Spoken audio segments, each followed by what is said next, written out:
இந்த திருட்டு திமுக ஆட்சியை வச்சுக்கிட்டு ஊரடிச்சு ஒலையில போட்டு இந்த கொள்ளையை அடிச்சதுனாலதான் உங்க கரூர் கம்பெனி ஓனர் ஒருத்தர் எங்க எங்க இருக்காருன்னே தெரியாம ஓட்டு ஓட்டு ஓட்டு ஓட்டு ஓட்டு ஓட்டு ஓட்டு ஓட்டு வராம் பாரு வேட்டக்காரன் ஓடினே இருக்கிறாரு. இன்னொருத்தர் ஃபாரின்ல போய் ஒளிஞ்சுக்கிட்டார்.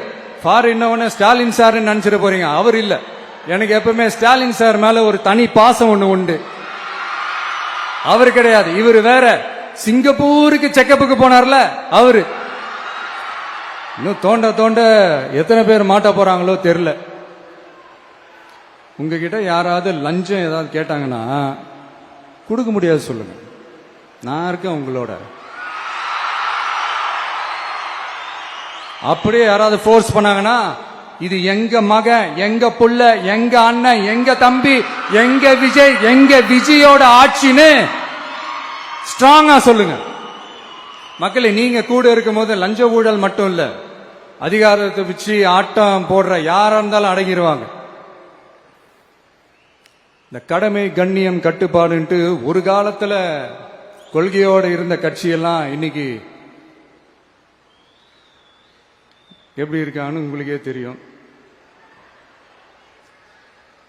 அதாவது இந்த டிவிகே கட்சியோட தலைவரை எதிர்க்கிறதுல ஒரு நியாயம் இருக்கு. ஏன்னா உங்க பொழப்புல மண்ணள்ளி போட்டான். என்ன இந்த ஊழல் லஞ்சம்லாம் பண்ண மாட்டேன்னு சொல்லி உங்க அரசியலை ஒரு தெருமுனைக்கு கொண்டாந்து விட்டான். மக்கள் வேற அவனை தான் நம்புறாங்க. சோ இந்த விஜயை எதிர்க்கிறதுல ஒரு அரசியல் நியாயம் இருக்குது, அது புரிஞ்சுக்கலாம். ஆனா இன்னைக்கு இந்த விஜய மக்கள் ஓட்டு போட்டு ஜெயிக்க வச்சு ஒரு தீர்ப்பை கொடுத்து மக்களுக்காக வேலை செய்யறதுக்காக முதலமைச்சரா உட்கார வச்சிருக்கிறாங்க. என்னமோ இன்னமும் நீங்க தான் ஆட்சியில் இருக்கிற மாதிரி.